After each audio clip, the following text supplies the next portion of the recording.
水王流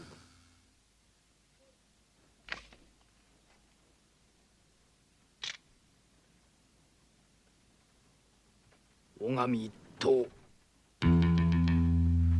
Don't fuck with me, buddy. The most famous Aikido practitioner in the world is Steven Seagal. And, you know, his Aikido, as far as I can tell, has never been tested. I hear the voice in my head of Naganuma Sensei, my first sensei, who by now was dead, who would always say, if you think you're not ready, then just challenge yourself to do the exam anyway, because otherwise you will always postpone it. Yeah. There's also just no substitute for that volume of training as well. You know, my instructor he was the only full-time Aikido instructor in the UK. He was, you know, on the breadline as a result, but, you know, that was his passion. And so when I was at university, I could train up to 20 hours of Aikido a week. Wow, so that's amazing. Yeah, but, you know, I mean, if you go to the Japanese universities, that's standard practice, right? The Aikidan exam is one of the hardest exams in the world. There's a pass rate of less than 1%. Practice like that for 10 years, super hard. Then you go into a competition. Out of that, less than 1% make it. And people queue up in front of the door of his dojo to learn from him how to go from 7 to 8 dan. I decided that instead of just me speaking to the camera, I would have a conversation with a fellow martial artist. So I've invited Mike, who's instructor of the Aikido club here in Cambridge, and also has recently started kendo with me. And we're just going to have a chat and you can listen in. Mike, introduce yourself. Yeah, great. Thank you, Frank. So my name is Mike Cresswell. I'm the instructor of the Cambridge University Aikido Club. And as you said, I've been training with you since October last year. I've been working at the University of Cambridge as well for the past 10 years, so we have that in common too. And firstly, I'd just like to thank you actually for welcoming me into the club. I've had a fantastic experience since I joined in October. I think I've been making steady progress, but that's all been down to the quality of the instruction that I've received and just the generally very welcoming environment. So I'm very grateful for that. I'm happy to hear that. I hope it keeps going. Me too. Yeah. So I was really interested to learn more about your experience of training in Japan, and particularly the milestone that you achieved recently in passing your 5th dan. Could you tell me what inspired you to start kendo? So I was thinking how far does the story go? I mean, the easy thing to say is that at some point I really got into Jidaigeki and watching samurai movies, and in particular there was a samurai TV series that I was really passionate about. Okay. Kozure Okami is called in Japanese, Lone Wolf and Cub. Oh yeah. And that was something that was came out in the 70s. I discovered it in the 80s when it aired on TV, and I was religiously watching that, and it was super cool and so on. So that is something that, you know, I had this fascination for the Japanese sword that this thing stoked and made me want to wield a Japanese sword at some point. And I had been doing judo since I was a kid, and I thought that would bring my Japanese martial art fascination to another level. Now, so that is true. It's certainly true, but it's maybe just a superficial explanation, because there was a deeper thing, which is that I had been doing judo for so many years, and something was kind of missing. So there was something had attracted me to judo from when I was maybe 9 or 10, and I couldn't start because I was too young. I started judo at age 12, and I got a lot out of judo. It was a really fascinating thing for me, and one of the things I liked about judo was this principle, this idea that you had the small guy could beat the big guy because he used the strength of a big guy against the small guy. And so that a kind of great equalizer. And like that. And I was not the strongest kid in the playground, but that thing gave me a kind of shield or armor or protection. If the bully picked on me, I could throw him on the ground and pin him down. And and even though I was the nerdy kid who was, with glasses into maths and getting high grades and so on, and not good at football or any of these other things, don't fuck with me, buddy, because. And so that was one of the things as a kid. Judo was great. Also, my first sensei was a short, fat guy who had a horrible motorbike accident, but survived unscathed because he did one of these rolling falls, flying from his motorbike, and he came out without a scratch, basically. Wow. And so I was super happy about being able to do these forward rolling break falls. And there was an exercise we used to do where the kids would lie down one next to the other and had to jump over two kids, or three kids, or four kids. And I was very proud to be jumping over 4 kids and all this. So I got a lot out of this, and it kept me in shape, and it was psychologically and physically a very good thing. And over the years, I kept doing judo in various places. But some of the things that I thought the mythical Japanese martial arts had, I never got to see or experience, like, this mythical sensei with a white beard that would give you sage advice and so on. You kind of Karate Kid movie style thing. I thought one day I'll encounter one of those, and I never got one of these. And I said, where's that? I thought that's one of the things I was buying into, and it never came. So is something missing? And then as I was getting slightly older, as a kid, a slightly older kid, and then eventually an adult, I realized, well, this story of the small guy beats the big guy by using the strength of the big guy was not how it was working in the dojo that I was practicing in the West. And I've never been to Japan. It was basically the heaviest guy beats the other guy by brute force. And I said, is this what I originally bought into? No, I don't think so. And I was never interested in competition. I never did competition in my 23 years of judo. Never did a single competition. Oh, wow. Just didn't care. I just liked doing the judo, just like the practice, the exercise. I was not there for earning medals or anything. But even so, as I had moved to Cambridge, the Cambridge Judo Club was extremely competitive. And from people who wanted to go into competitions, even though I never went into competition, just by practicing in the dojo, I got broken bones 2 times. Right. And I said, that's not right. And one of these things is a broken rib, which will stay broken forever because it healed up in a broken way. And I said, is this what I'm after? And so between that and the fact that I had this fascination for the sword, something was pulling me towards kendo. But at the same time, I had this reluctance to start with someone. Well, first, it's difficult to find kendo because judo is very popular in the West, but kendo is quite a niche thing. It's difficult to find a place that does kendo in the first place.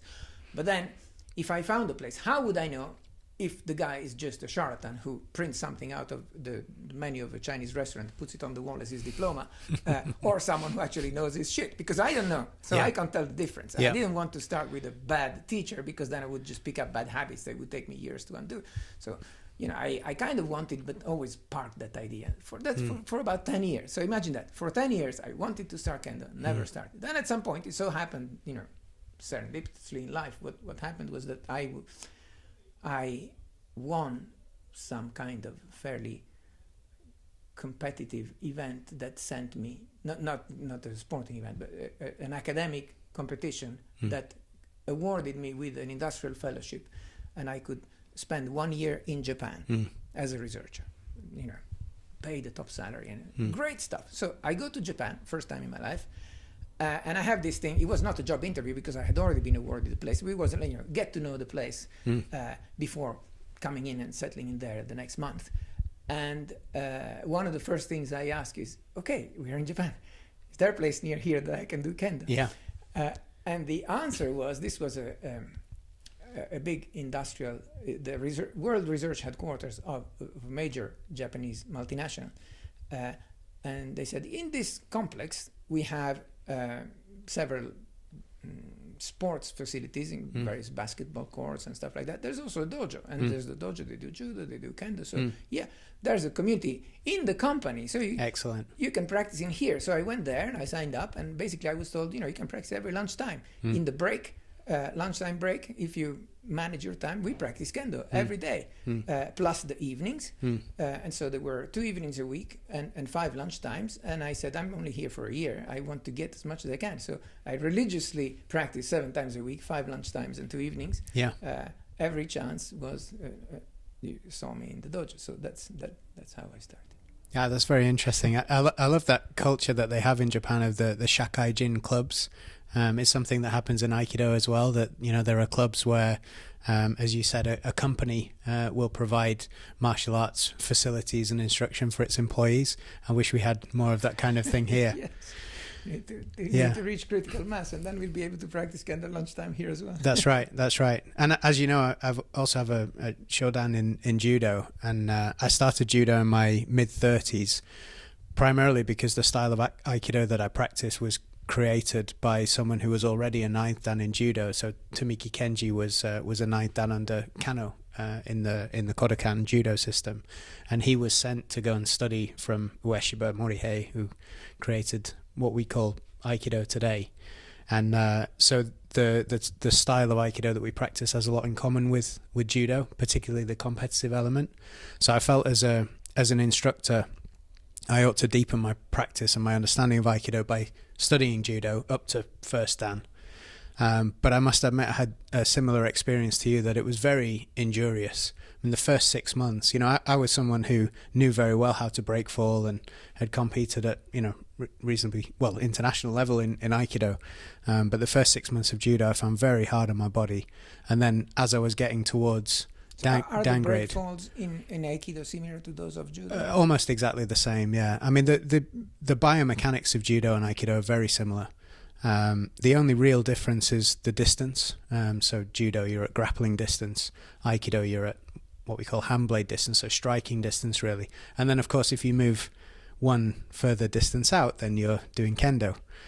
So there's a very clear connection there. We have a goshin no kata in judo, in aikido, sorry, which were examined on in its entirety for third dan, and it actually includes all of these three different distances. So it begins kneeling, and then one kneeling, one standing, then two standing at this aikido distance, and then you introduce a knife which moves you further apart, and then you introduce one bokuto, one wooden sword, moves you further apart, and then the jo, the yari, comes in, so you move further away, and then at the end there's what they call the kumitachi, which is actually bokuto against bokuto.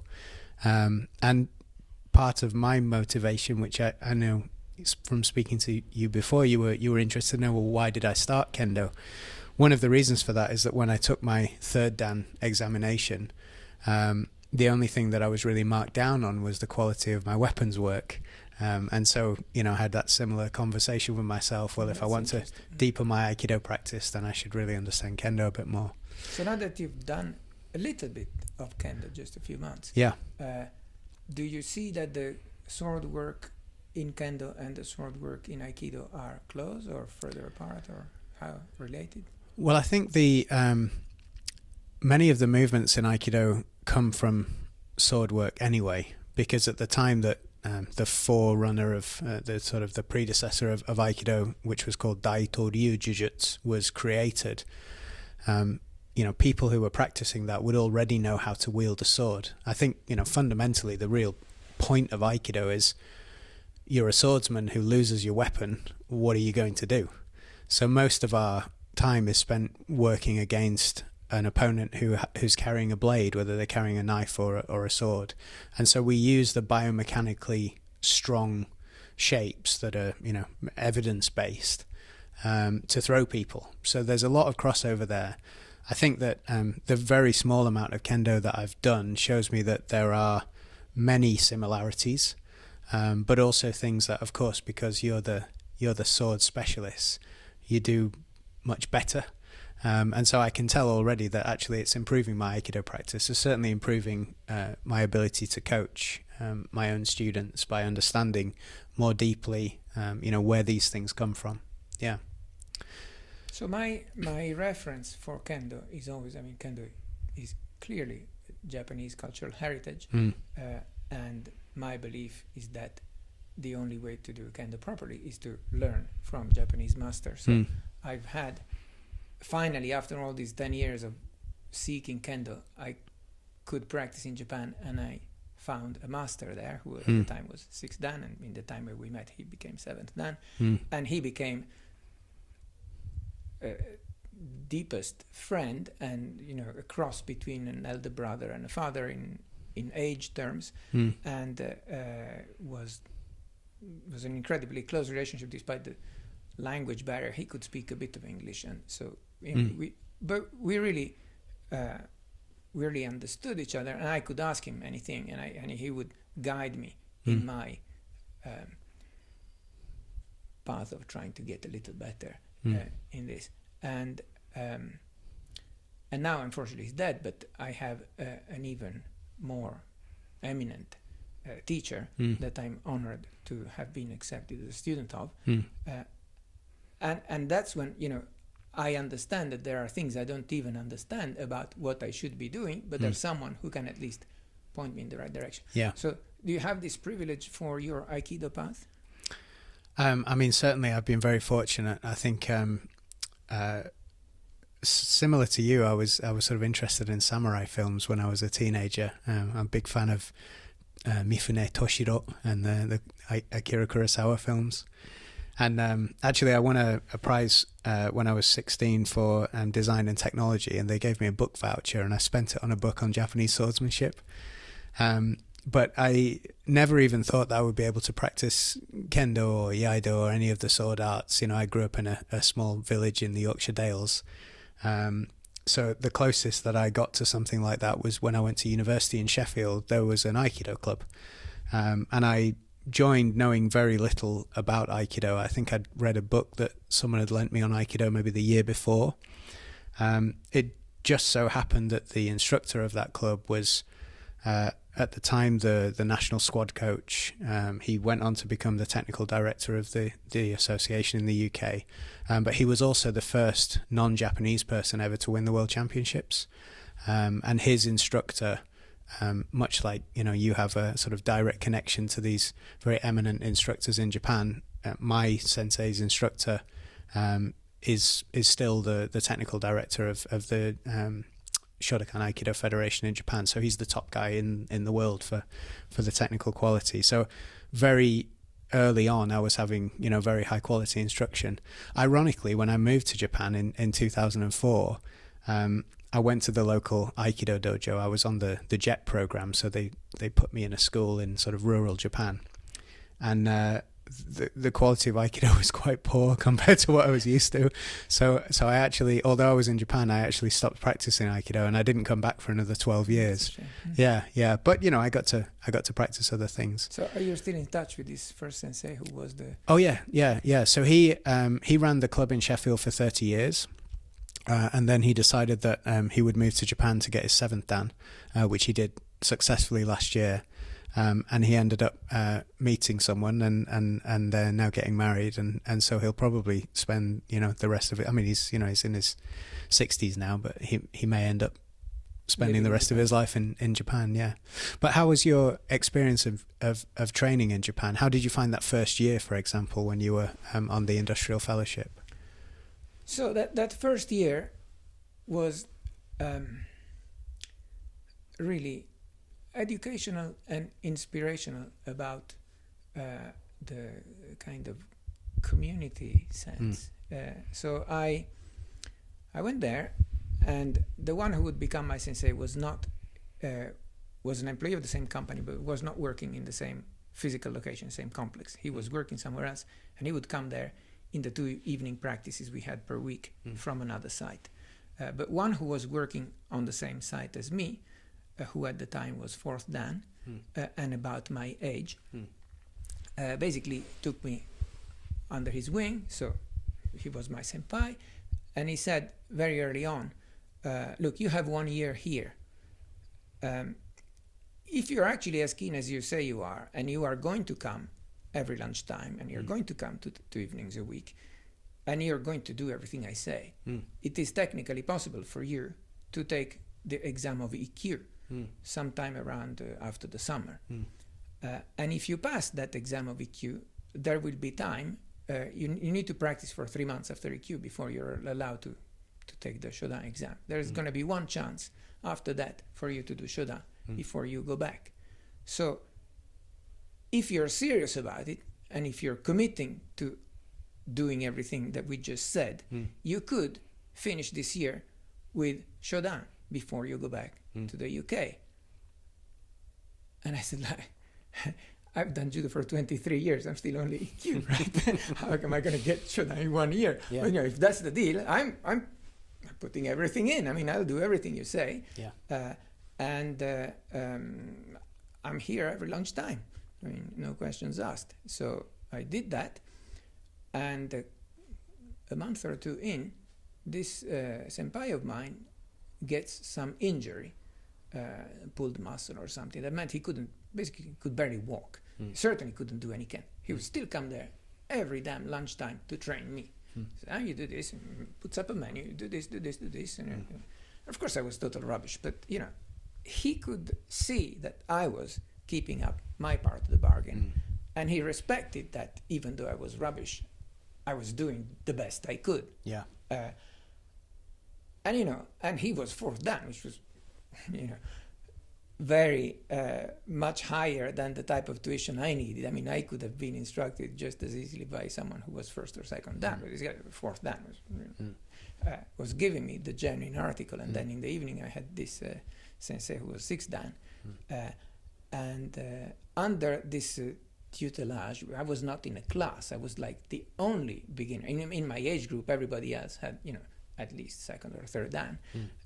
The other employees who were coming to practice. I mean, I was the only one who was a beginner. There was not a class of beginners like you've experienced in October, and they were all being taught something, put them in a row and do these things. I was just getting a personal lesson every day. One-to-one tuition. Yes, one-on-one every day. I mean, this is the things that you need to fix.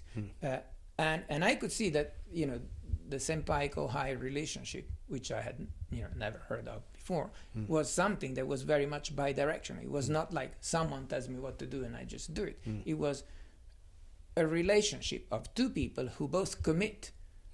I commit to coming. He commits to looking after me. And he was in it. I mean, he was injured. He didn't just stay and massage his torn muscles. He was just dragging himself to the dojo because he had a duty by now, because we had made this deal, to look after me. And his lifelong friend, of course, and he's by now his seventh dan, and so on and so on. Wow. And so that taught me a lot, not just about the technique of kendo. Eventually I did pass the first kyu, I did pass the first dan, and so on, but about what it means to be part of this and what my duties were going to be in the future when I was going to look after someone else.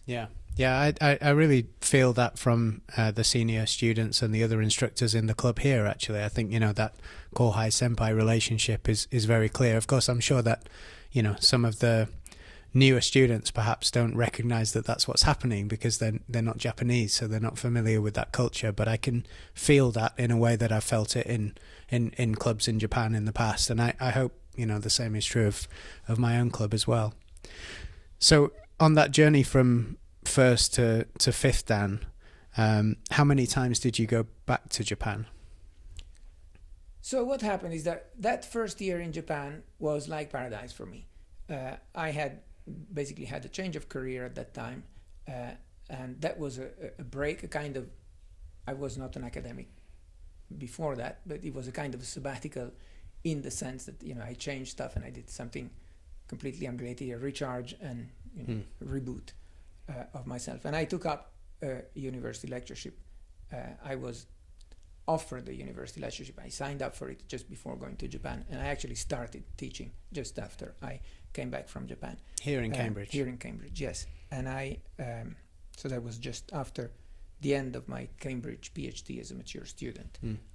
Before the PhD was over, I was offered a lectureship, and I signed up for it. But I also accepted the fellowship in Japan. And then delayed the start of the lectureship until I came back. And I would have liked to extend the fellowship in Japan by a year, which was technically possible under the terms of the fellowship, and my boss in the company loved me, and he would have liked me to stay there for another year, and I would have loved to continue there. I also had a girlfriend and all that stuff. But Cambridge said, it was already a concession to let you stay for a year. If you're going to stay away another year, we're just going to give the post to someone else, so just come back. Okay, so I came back. But I was very sad not to stay in Japan for longer. And so I agreed with my boss in the company a consultancy contract. And so in between the academic terms in Cambridge, I would go back to consult for the company that I had been working for a year, because there was no risk to them, because they knew me already. They knew what I could deliver, and so we signed up, and we had an agreement, and it was good money for me, and it was also an excuse for someone to pay for me to fly to Japan and then practice kendo after I had done my consultancy work. Right? And my sensei sounds like a good deal. So I obviously continued doing that for as long as I could get the consultancy job. I mean, at some point, a few years later, the company was in somewhat financial troubles and could not afford external people. I mean, it was the first thing they cut. Okay? So I did not have my consultancy renewed at that time, but it had been renewed several other times because I was delivering the goods. It's just that at some point there was no more budget for non-essentials, and so but for several years I was going back to Japan maybe 2 or 3 times a year, and as I did that, I always met my sensei. Always he would check what I was doing and give me kind of homework for the next 4 or 5 months that I would then work on in Cambridge. The thing that you need to improve is this, so try to work that. And then the next time I see him, okay, well, let's see. And I would try to sync things so that when I was next in Japan, when the regulations allowed me, I would then take the exam in Japan. In kendo, I don't know if it's the same in every martial art, but certainly in kendo, you're only allowed to take an exam after you've practiced a set number of years since the previous one. So if you've done shodan, then you have to practice for 1 year before you do the second dan. Then after that, you have to practice for at least 2 years before you can do the third dan. You have to practice at least 3 years before you do the fourth dan, and so on and so forth. And so as soon as the regulations allowed, I went back to Japan and passed second dan, and then passed third dan, like that. And then the prediction of my sensei came true, which is what before I left Japan for that first year, he told me, I'm very proud of you that you passed the EQ, you passed the shodan. I really want you to continue. Please don't give up. Even if you leave Japan, please keep it up. I said, absolutely, I will keep it up. And at the time, I was doing like 500 suburi a day every morning, and so. Unfortunately, that has stopped. but religiously, I kept this up for several years. And he said, at this pace and with this spirit, it's going to be easy for you to get the second dan and to get the third dan. But the fourth dan is another story, right? So fourth dan is qualitatively different from that. So don't expect it will be a breeze like the second and the third dan. So I passed second dan first try, as soon as regulations allowed. Same for the third dan. And the fourth dan, I came back at the time the regulations allowed me to take the exam. I did the exam, and I did not pass. Big disappointment, because it was the first time in my life I didn't pass a kendo exam. And then, of course, my sensei was there at the exam, debriefing, filming, look at that, check what was wrong. And then I come again the next time, I don't know, 6 months later or a year later, I forget. And again, I don't pass the exam.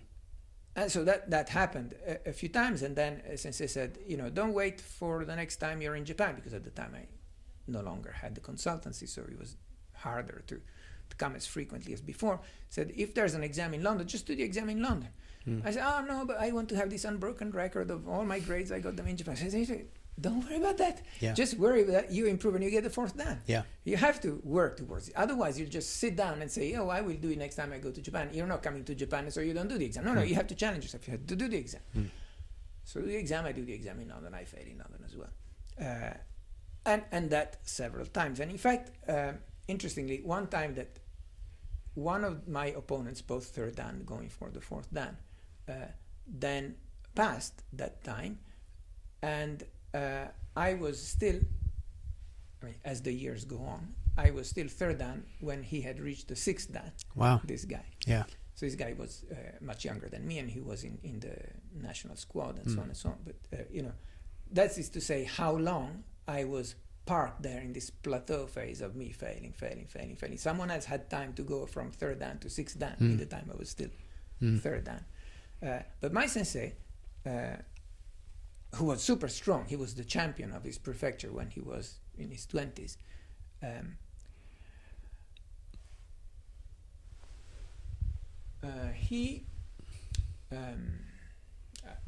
I remember I had a trophy. I can't remember if it was one of his. No, it's not one of his. It's just a generic thing. But he gave me some of his trophies. Okay.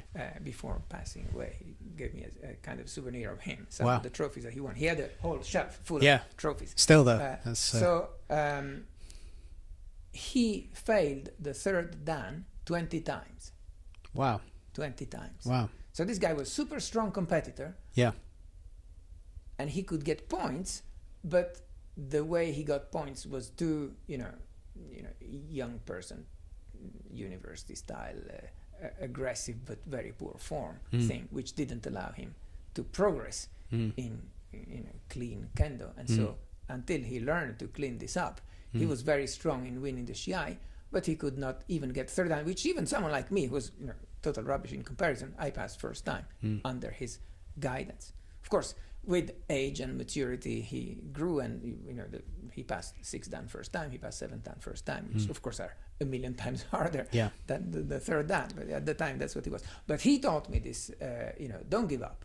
I did third dan 20 times. You damn well going to do Yonda until you pass, right? And I said, yeah, well, Sensei says that's what I'm going to do. Yeah. So how many times did it take you in the end to pass the fourth dan? More than 10 times. At some point, I stopped counting. I think if I go through my records, I can reconstruct how many times. Of the order of a dozen times. Yeah.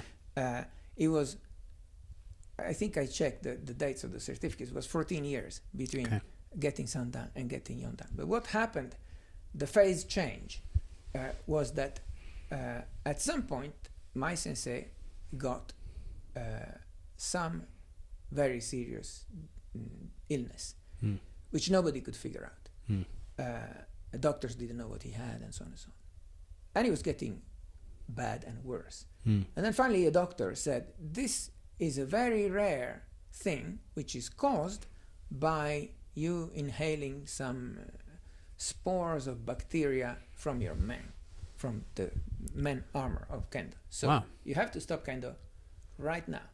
If you don't stop kendo now, you have less than 1 year to live. And if you stop kendo right now, maybe you'll get a few more years. And so he had to stop cold turkey that day, even though he was in his 70s and he had been doing it since he was 7, something like that. So it was, of course, a big loss of a big part of his life for him, but he had duties towards his family. He had a disabled child, and he had, I need to be there for him and all that stuff. And so I just, I'm forced to do that. Of course. And that's it. And he would still be my sensei forever, and I would still always go and see him whenever I went to Japan, and he would always come to the dojo and see me from the sidelines, but I could never cross swords with him anymore. So for a number of years, and I was still Sandan and failing those various Yondan exams, I was kind of, without a sensei. I mean, I had a sensei, but I didn't have a sensei in the dojo. And, you have to be careful who you choose as your sensei. So I was, where am I going to find my next sensei? How am I going to have someone not only qualified to teach me, have the right relationship, and blah, blah, blah, blah. And meanwhile, I kept failing these exams, which I would do at least once a year. So. Then someone who had joined the kendo club here, who was already 4th dan, I was still 3rd dan at the time, dojo leader. This guy comes from outside to do a PhD, and he was 4th dan, and something clicked between us. We just immediately felt an affinity, and I had him for lunch. We had a very long chat over lunch and so on. And he told me, he said, your story is quite similar to my story. I've also failed the 4th dan many times, and at some point I was introduced to Hanshi Hachidan Sensei, which is like the highest grade that exists, the equivalent of a Nobel Prize in Kendo. And he basically changed me completely in a week. And after that, I passed the Yondan. So I'm going to introduce you to this sensei, and can probably do the same to you, because this is not only the highest grade of kendo that exists, but he's also a very good teacher, because there are people who are 8th dan and are, can beat the shit out of anyone, but they don't have the the pedagogical talent Sure. that this guy also has, Yeah. besides being great. And I said, that sounds absolutely wonderful, and I'm honored and I'm grateful that you're even thinking of introducing me to him, but why would someone of those credentials and of that caliber even want to waste time speaking with me? I'm only Sandan. Why? I mean, I later understood this is the guy that the 7th Dan go through so that they can finally pass the 8th Dan exam. 8th Dan exam is one of the hardest exams in the world. There's a pass rate of less than 1%. Wow. For people who can only take the exam after they have practiced for at least 10 years as a 7th As a Dan. 7th Dan. So you practice as a 7th Dan, which is like, there's only a dozen of these in the country here in the UK. There's only a dozen people who are 7th Dan. Practice like that for 10 years, super hard. Then you go into a competition. Out of that, less than 1% make it. And people queue up in front of the door of his dojo to learn from him how to go from 7th to 8th Dan. So why would this guy waste any time on a Sandan gaijin like me? I don't know. But I went there and I met him with this introduction, and he was very friendly to me. And I was there because of a conference, so I took the excuse of work for someone else to pay the airfare for me to go to Japan. But then in the evening, I went to his dojo. 4 days, I think. And in the first day that I met this super eminent sensei, who was also quite super young for being Hachidan Hanshi. I mean, he also passed the Hachidan as soon as the age regulations allowed, basically.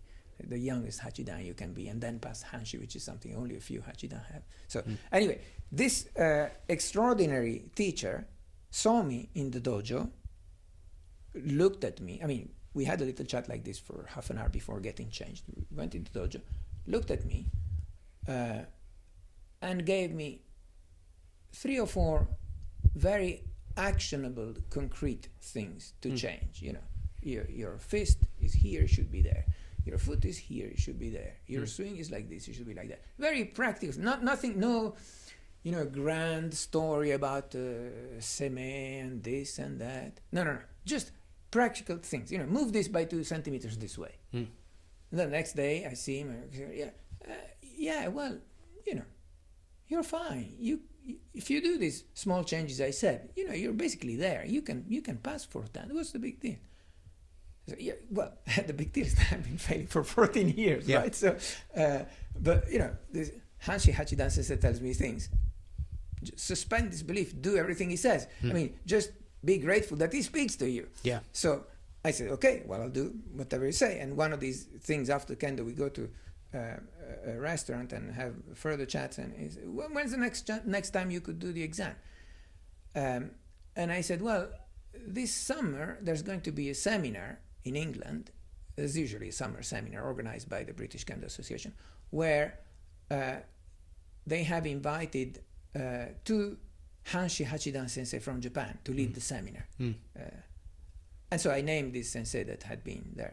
They're my very good friends. Yeah, so these guys are great. So don't worry about that bullshit. You want to have your grades in Japan. If you go to that seminar, you do the exam, and these guys tell you that you are 4th Dan. You are 4th Dan. There's no question about it. It's not like the grade was given outside Japan, so you got the cheap version. No. Sure. None of that. These guys are the top of Japan. I mean, I know them very well. They are Hanshi Hachidan.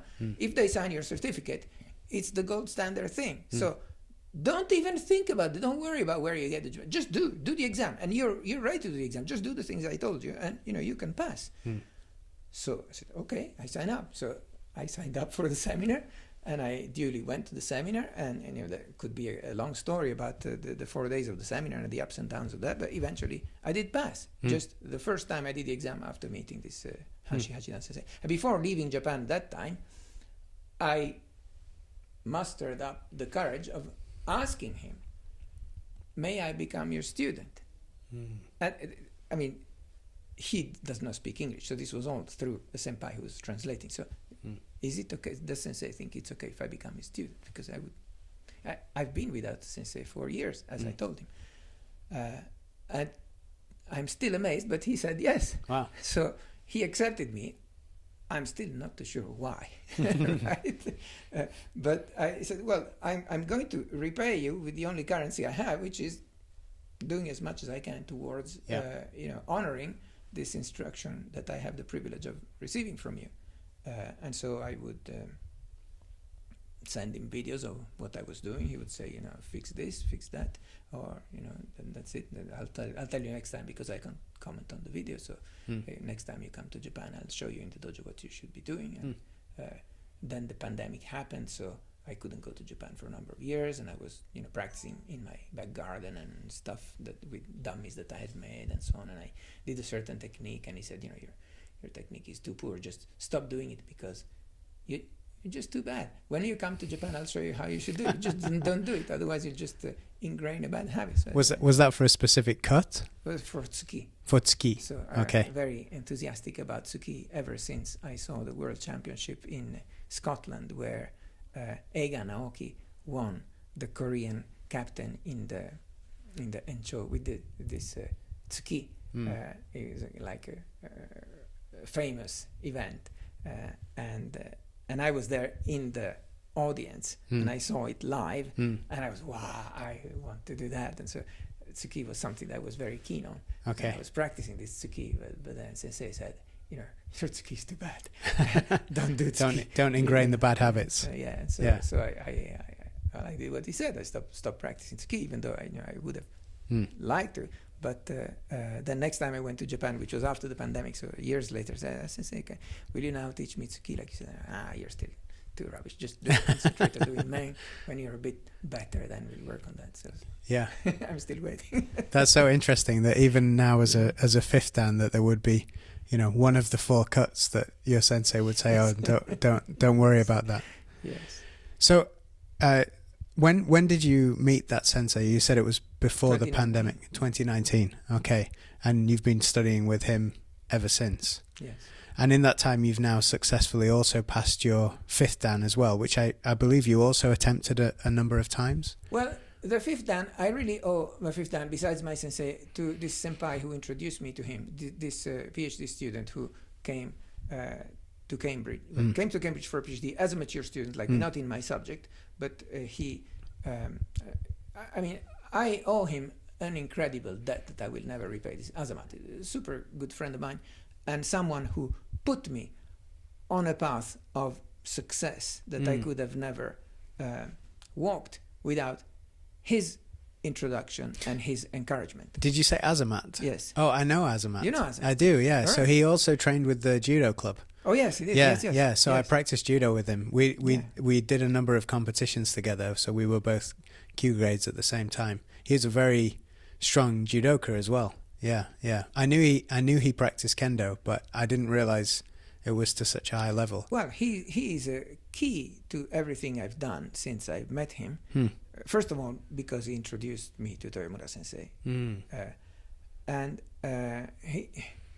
he's basically taken it very graciously that I've overtaken him in getting 5th dan before him, because after spending long time to get 4th dan, and then with Toyomura Sensei getting the 4th dan, then he'd been working towards the 5th dan way before me, right? Yeah, yeah.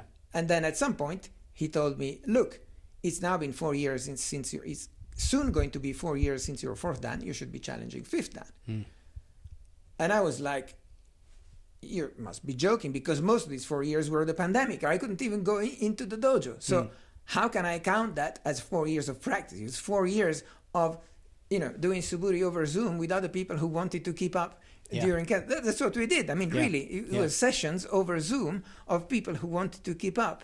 And I didn't really feel that I had 4 years of practice, which were the standard you need to do before you can challenge the exam. No, it's 4 years, it's 4 years. You should challenge yourself, you should do this.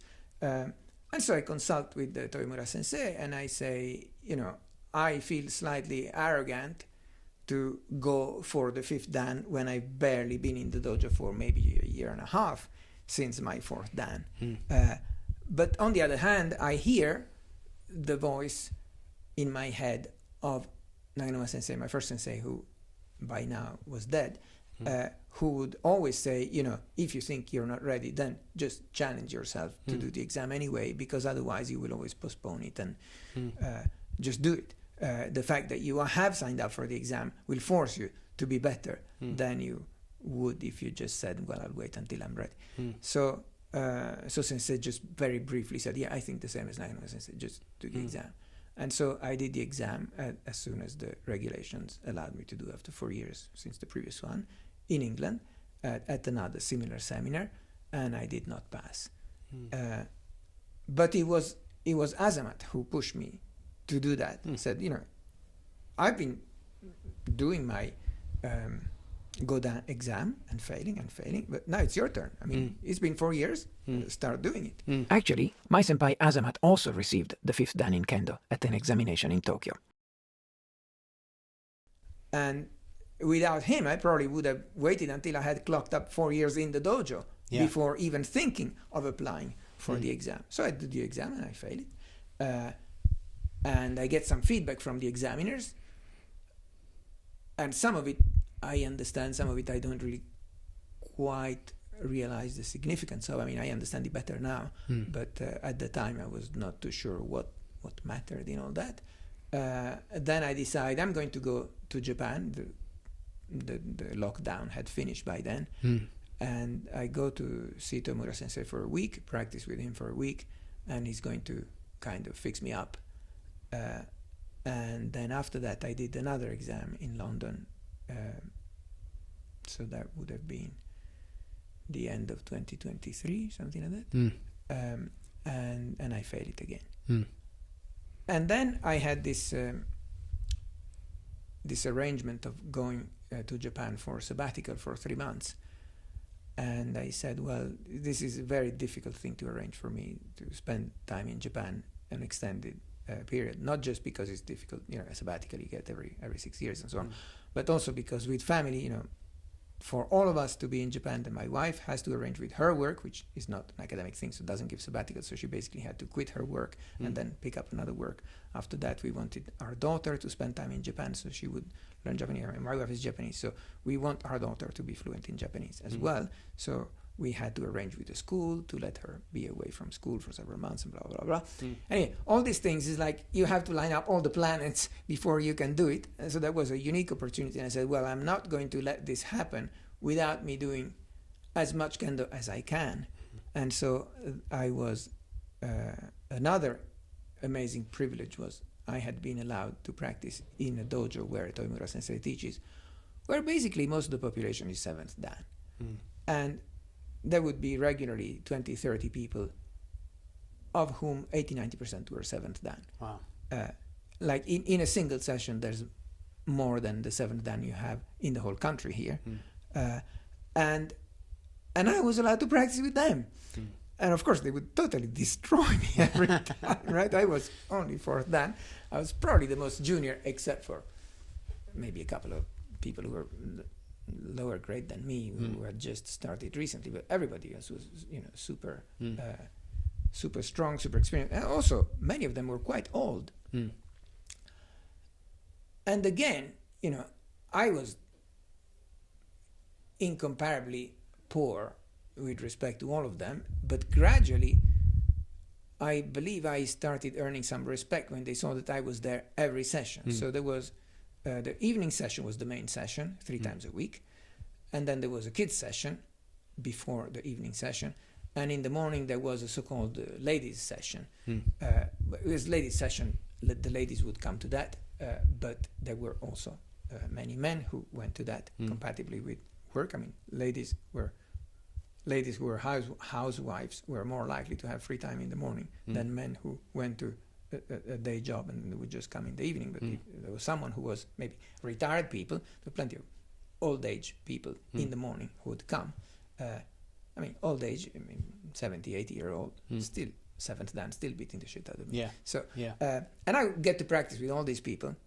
And I go to every morning session, every evening session, 6 times a week.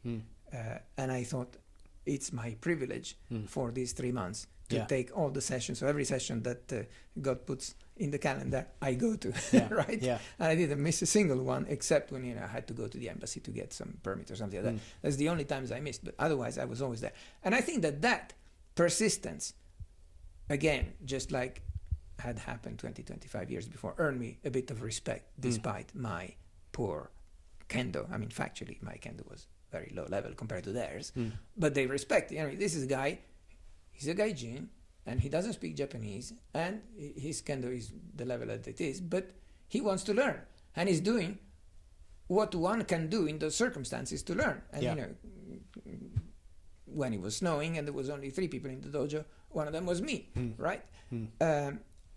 And so that earned me some, how to say, there were people who were willing to then take me aside and teach me stuff because they saw that they were planting into some kind of fertile soil. Yeah.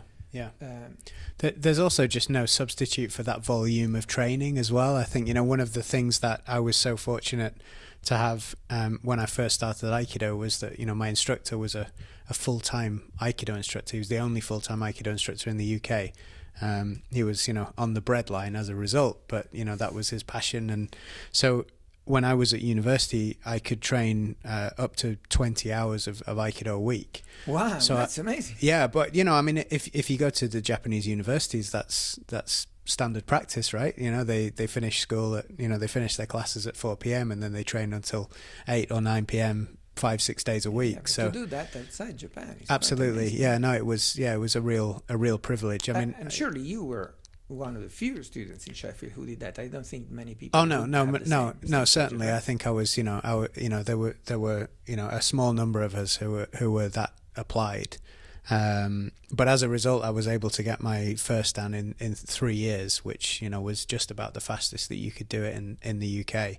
But I still think, you know, like, my experience of going out and training in Japan is similar to yours. That when I lived there, of course, it was, you know, I was practicing other martial arts like Sogo Kakutogi, and I spent a year at a boxing gym and those kind of things. But when I've been back to practice Aikido, I always make a point of, you know, if I'm in Tokyo, you know, I'll go to Kokushikan one night, Seijo University the next night, Waseda University the next night, you know, one of the city clubs another night, and just make sure that I'm training at least once a day, if not twice a day, just to try and get the volume of practice that you can. I just, you know, it's a unique opportunity to be able to do that.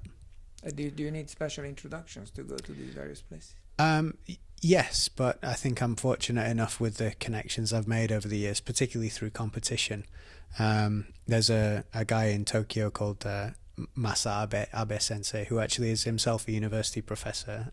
He works at a museum in Ueno, but he's an archaeologist, and he's connected basically with every top instructor in Tokyo. So the first time I went out there, he introduced me to all of these different instructors, and so I was able to go and train basically wherever I wanted, which was quite a privilege. Priceless, keeping up these connections. Yeah, no, absolutely. And have you managed to invite any of them to the UK to teach your students? Not yet to invite any of those folks. I mean, my students have been to national seminars where, you know, my instructors have been, and of course my own instructor, before he moved to Japan, he came to Cambridge several times and taught my students here, which was a great privilege.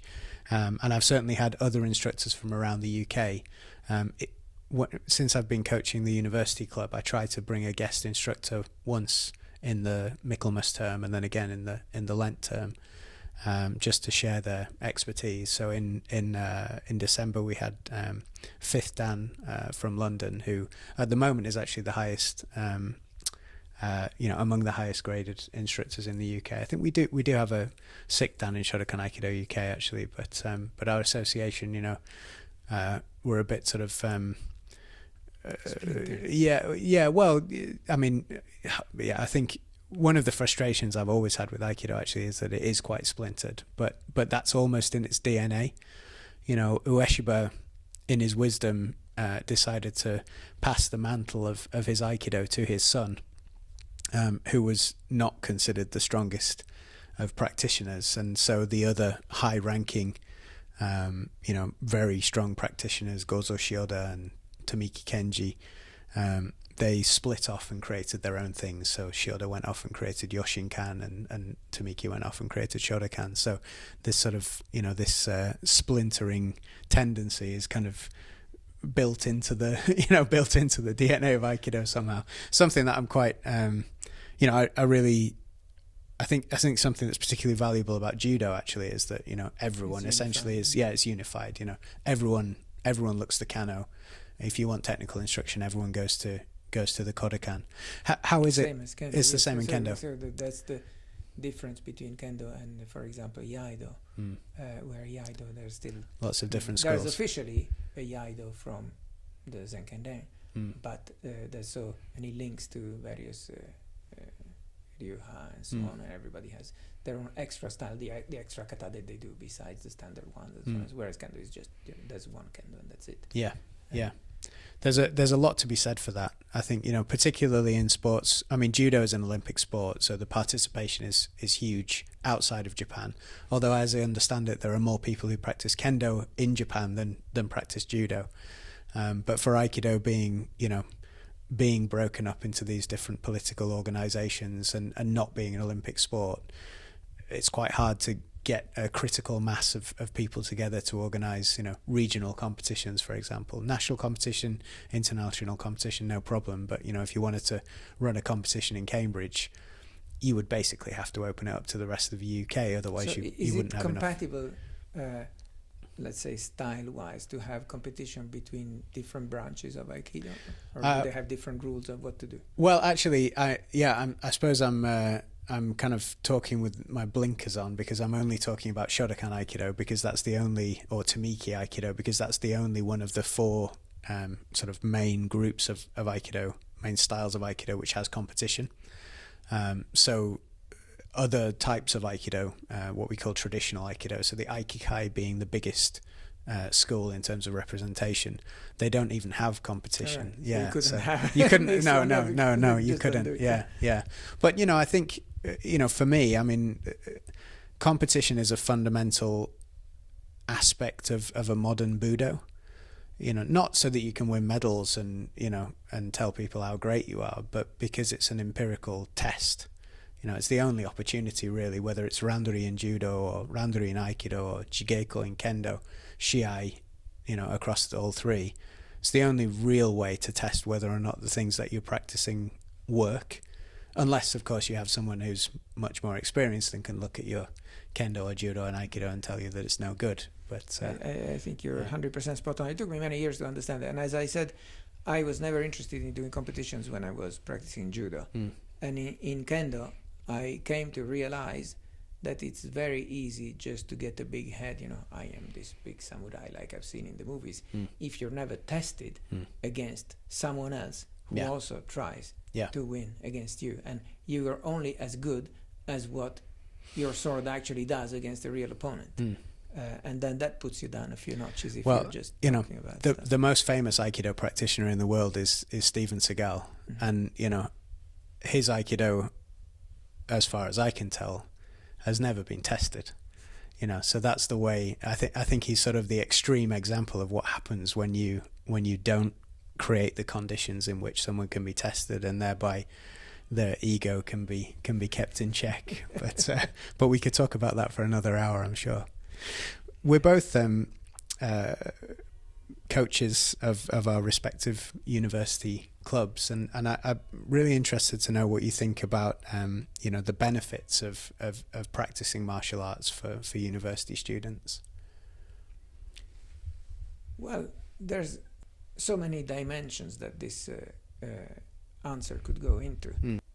I think many people who start at 20 years old, when they are university age, are attracted, just like I was when I had this first idea I wanted to do it. The sword is cool, let's do that. And maybe they haven't quite figured out why they want to be in it, or whether that's the real reason why they will continue. They haven't decided whether they will continue. Maybe they just give up after 6 months. It does happen.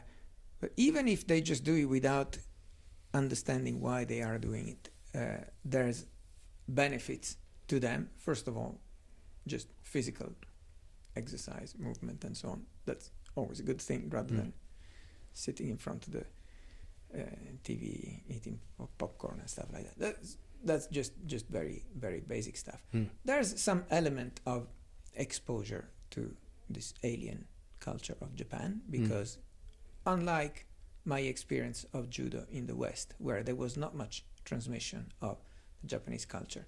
In kendo, I have seen most practitioners in the West who are serious about it do try to model the Japanese thing. It's not just my dojo, I run it this way. Most people I've met who are serious about it have some connection with the Japanese culture, even some of them who've never been to Japan. I mean, I married a Japanese, but it's still something where there's a stronger connection with those roots. So that opens up cultural horizons.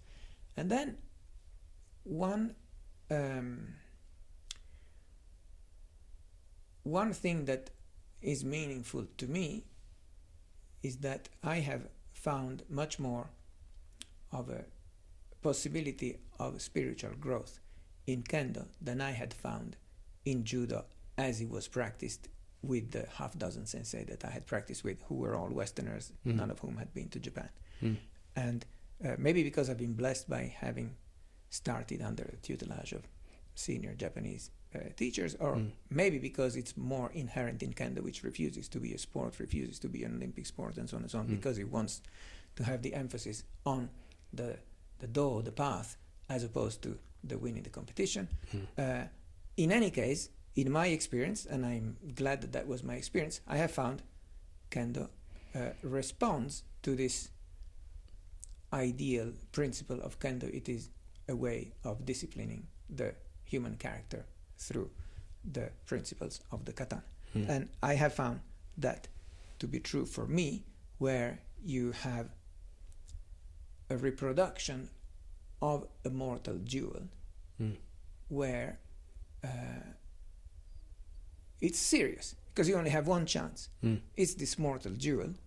Either you take it seriously, or if the other guy takes it more seriously than you, it's over, right? So you can't hold back, you can't go half-hearted, you have to totally commit. You have to give everything in that you have, because otherwise you won't have it anymore, right, if the other guy wins. And so it focuses you, it forces you to get out of yourself stuff that you usually don't find or don't use or don't even realize you have, because usually you don't challenge yourself to the death. And there, even though it's a kind of mock situation, and but you know, when you take off your normal clothes and you put on the kendo clothes, it doesn't matter what you were before. Maybe you were, you know, a person who picks up the garbage, or maybe you were a rocket scientist, or maybe you were city councillor. It doesn't matter. You're just a kendoka once you put on your kendogi. And at that point, all that matters, you have to focus 100% on this mortal duel, because it could be your last if you're not focused. Of course, it is pretend, right? But it's a mini world. It's a bit like a dream. So you go into this dream, and in the dream, while you're dreaming, it's real, right? And there's nothing else. That's another universe. You get to live in that universe for the time you're asleep. And then you wake up and you go on your normal business. But in here, it's like, you have this dream, and the dream is very realistic. You have to do something. And the dream usually we forget because of the biochemistry of the brain, but it's a dream that you can remember, that can tell you something that you can do later in your life. And so some of these things, okay, well, I was holding back, but if I had not held back and I had given everything I had, I would have had a totally different result. That's something that applies to you. I mean, you're going to have, as a student, you have to deal with your coursework, your exam, and so on. You can take it half-heartedly, or you can go serious about it. I mean, you're only at university for these 3 years. It's going to make a difference for the rest of your life. Why don't you take it fucking seriously now, right? Okay. So you can learn that lesson in the dojo and then apply it to your life. You can understand a bunch of things about, the stuff that I understand intellectually, but until I do it, I don't really own it. I mean, I teach computer science, so there's a bunch of things about programming and so on and so on. And I can explain in a lecture, this is how things work. And people can understand this is how it works. Unless they do, thousands of hours of programming. The fact that I taught them and they heard it doesn't make them great programmers. Right. And it's the same, I can teach my kendo students, this is how you should swing, and so on and so on. Until they do it in the dojo and they try to swing. I mean, they understand they should go this way, but when they do it, it doesn't work. You have to put in the hours. You have to, go to Japan and do the 6 hours, six trainings per week or whatever, the stuff you were saying. there has to be an element of your own commitment and your own putting in the repetitions before it becomes yours, before you can claim it as yours. And this is all something where, as a kind of mini fractal world, everything is included inside this miniature. And if you look inside even deeper, in every one of the small things, there's everything. And that is the thing where maybe people don't realize at the time they come in their first month or year. But if they keep doing it for their life, they will discover, oh yes, that thing that I did the first year was there. Already had all this stuff in it. I just didn't understand it back then. But yes, and sometimes you get the hint subliminally, and it is something that, I could do that. Actually, the thing that the sensei said in the dojo actually applies to this. So one thing that applies to me, for example, as I was challenging this fifth dan, to be honest, when I went to Japan for these 3 months, and I had this plan, I will do every damn session I can do before I leave Japan. It will sound like, virtue signaling and so on. I really didn't care that much about getting the fifth dan. I really cared about using that time to improve my kendo. Nice. I knew that I didn't have any other chance than that, in a dojo full of seventh dan, to improve my kendo in that way. I could have never done it in that way without being there. And I just wanted to improve my kendo. If I improve it enough that as a side effect I also pass fifth dan, of course I'm super happy to pass fifth dan in Japan, right? But that really was not my primary motive. My primary motive was I want to be able to practice with my sensei as often as possible, become stronger, and just not stagnate at the level I am, because it is a level that is, I'm quite proud of what I achieved over the past 2 decades, but there's always a lot more. And I realized by seeing people in these environments that there's always a lot more. And I would like to bring myself up a notch. And that's what I wanted to do. Okay, so if I want to become fifth dan, I want to be fifth dan. I don't want to pass the exam of fifth dan. I want to be. And if someone meets me, that guy is fifth dan. So you have to start walking differently. You have to start dressing differently. You have to not look the part. You have to be that type of person. So I started taking more care of my uniform. Okay, so you have to live up to being fifth dan, right? And so that's something that it transformed me, because I wanted to be that level of swordsman. I didn't want to just pass the exam that day and then settle down and be the same ordinary person. And so, I realized in this thing that wanting seriously to be at another level means I have to change who I am. I have to upgrade my identity to that. And it's the same, I don't know, if you want to be a professor at Cambridge, you have to not just win the competition of who gets the CV accepted and passes the interview and so on. You have to be, you have to have the identity of someone who's devoted to discovering new things, educating the top level people and so on and so on. You have to be that, you have to live that. And so that's something that, again, like a fractal, you see that thing in kendo, then you see it everywhere else in the rest of your life for other things. And I think there's so many things for me which are the meaning of why I want to continue to do kendo forever, where I see a miniature world with so many lessons about the real world, which you can practice harmlessly in a context which only takes those 2 hours in the dojo. Wonderful. Thank you very much indeed. I'm conscious of time. I feel like we could talk all afternoon, but but I really appreciate you sharing all of these experiences with me. And I can say for myself that, as I've said to you previously, I'm greatly enjoying my practice of kendo, and I'm really looking forward to being able to put on some bogu and cross swords with you and the other instructors in the club. I really look forward to you starting to wear the armor, and then in due course getting your various grades and getting shodan. And from the attitude you have, I have no doubt that you will stick with it and become one of the pillars of the dojo, I can see you becoming one of our instructors in due course. Wow. So I can, You're you know too- that I you're too license kind. instructors in Kendo, right? So I give do, it a few I do, years, yeah. and I'll invite you to one of the coaching courses. Wonderful. That would be a privilege. Yeah. Thank you very much indeed. Great. And thank you very much. Thank you. If you enjoyed our chat, thank you. Say katana in a comment and don't forget to give the video a thumbs up. I always love to see who stays for the whole thing. If you made it this far, even though this is not the usual type of content for this channel, chances are that you will also like these other videos. If you'd like me to invite Mike again for a follow-up, say so in the comments and we'll both be happy to ad-lib some more. As you can tell, we would have happily continued for the rest of the day. Thank you and see you in the next video.